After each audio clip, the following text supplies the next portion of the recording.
예, 후보자님, 아까 제가 이제 앞서서 인사말 잘 들었고요. 제가 후보자님에 대해서는 뭐 자세히는 모르는데 뭐 언론 보도도 그렇게 많지는 않고 자료가 많지 않아서 뭐 그럴 때는 이제 키워드 중심으로 이해를 하게 되고, 제가 우리 김진욱 후보자를 이해하는 되게 중요한 키워드는 딱 두 가지입니다. 하나는 아까 말씀하신 인문학도라고 하는 표현을 하셨는데, 인문학도라고 하는 그런 그 정체성을 뭐 그렇게 기억한다는 것 자체가 저는 뭐 의미가 있다고 생각을 하고, 그다음에 또 하나는 헌법연구관을 오래 하셨다는 점, 전 두 가지를 되게 주목을 하고 있습니다. 그 고고미술사학과를 전공하셨더라고요. 네. 그 인문학 중에서도 되게 이게 인문학의 가장 뿌리에 해당되는 게 사실 고고미술사학인데, 그러니까 문자 이전의 인문 전통이 다뤄지는 거 아닙니까, 그게? 네. 그래서 저는 그런 전통이 법하고 어떤 관계가 있느냐, 그 얘기를 좀 해보려고 그래요. 좀 원론적인 얘기만 좀 드리겠습니다. 다른 의원님들이 뭐 구체적인 얘기를 많이 하셨으니까. 지금 우리 검찰은 물론이고 법원도 지금 우리 국민들한테 상당히 많이 불신을 많이 받고 있어요.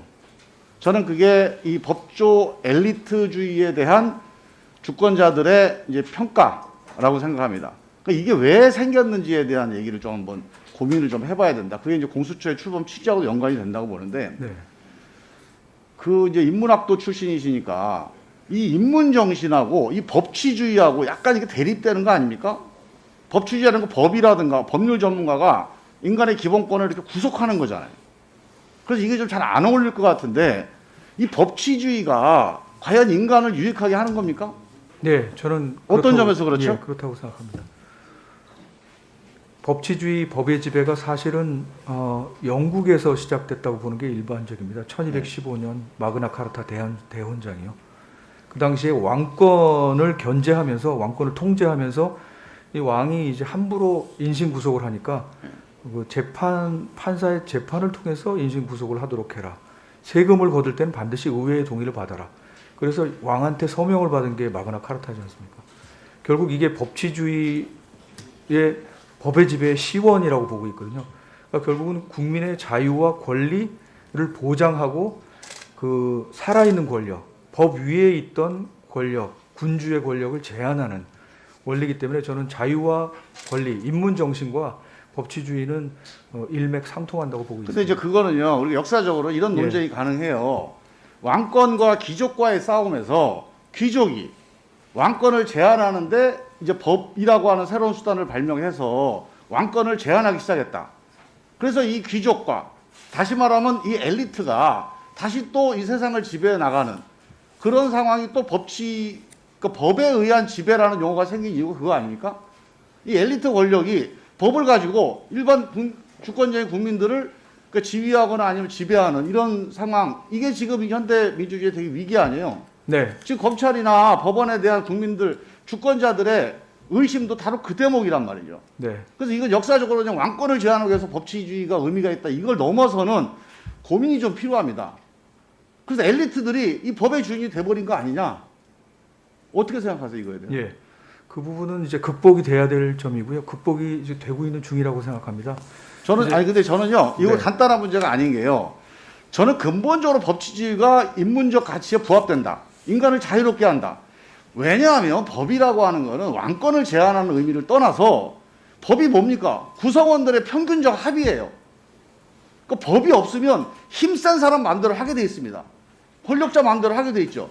법이 있음으로 해서 권력자든 힘없는 사람이든 합의에 의해서 일처리가 가능한 거 아닙니까? 예. 그러면 아무래도 힘 약한 사람한테 도움이 되잖아요. 그 평균적 합의라고 하는 게 되게 중요한 겁니다. 근데 지금 예를 들어서 우리가 검찰이든 법원이든 법치주의라고 얘기하면서 법대로 한다고 얘기를 해요. 법에 다 나옵니까? 헌법에 다 나와요? 안 나오죠? 그럼 어떻게 합니까? 주관 권력을 휘두르는 거예요. 재량 권력이라는 이름을 휘둘러요. 이게 맞지 않다는 거예요. 여기에 대해서 우리 법조 엘리트가 훈련이 안 돼 있어요. 법치주의의 본질은 법대로만 하는 게 아니라 법에 다 안 나옵니다. 그래서 이 법이 추구하고 있는 이 인간의 자유와 인간의 가치를 존중하는 거라면 법이 안 나올 때 어떻게 판단해? 내 주관대로 권력으로부터 독립만 얘기하지만 스스로 주관적 편향으로부터 독립, 자기 제 식구 감싸기로 독립, 여론 압력으로 독립, 이 독립에 대해서 고민을 많이 했느냐? 고민 안 하고 주관적 재량에 의해서 판단해요. 이런 게 누적되다 보니까 일반 주권자로부터 불신받게 되는 겁니다. 원래 법정신이라고 하는 거는 명문으로 안 나왔을 때는 주권자의 평균적 판단이 뭔지를 고민해야 돼요. 내 생각이 뭔지가 아니고 내 주관이 뭔지가 아니라 야, 이럴 때는 주권자가 평균적으로 어떻게 생각할까? 거기 따라야 돼요. 내 생각 따르지 말고. 과연 우리나라 법조 엘리트가 그런 인문정신, 그런 법치주의에 투철하냐? 저는 아니라고 봅니다. 이런 교육을 안 받았어요. 우리 후보자님께서 인문학도 출신이니까 법은 근본적으로 인간 평균적 합의에 따르는 거다.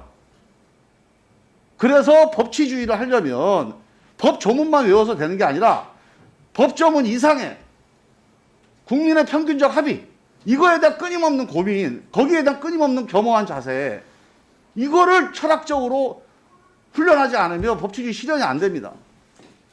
그래서 저는 지금 검찰이 갖고 있는 문제점, 특히 검찰의 객관 의무라고 하는 게 우리 헌법재판소 판결에 나오죠.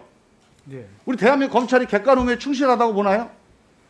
뭐 그렇지 않다고 평가를 받고 이 객관 의무 핵심이 이거예요. 조항이 안 나오면 내 마음대로 한다. 이건 객관 의무가 아닙니다. 이게 주관 권력이에요. 주관적인 권력입니다. 남용입니다.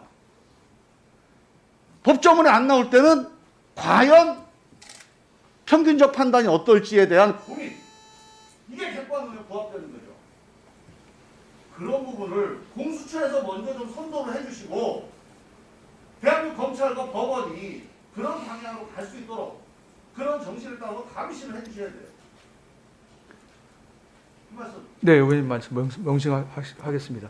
그 의원님 말씀대로 잘 하실 수 있습니까? 네, 의원님 말씀대로 국민과 특히 권력기관과의 사이에서 관계는 국민이 주권자로서 권력을 위탁한 것이고 받은 권력이기 때문에 항상 그 권한 행사를 할 때는 성찰적으로 자기 권한을요, 자기 성찰적인 저는 권력 행사, 권력기관이 되어야 된다고 생각합니다. 그렇다면 결국은 헌법 정신, 법의 정신을 조문이 없다면 결국 헌법 정신이 무엇일까, 법의 정신이 무엇일까 끊임없이 묻고 그 물음에 대해서 답을 찾고 권한 행사를 한다면 그렇게 권한 남용하는 일은 없으리라 생각합니다.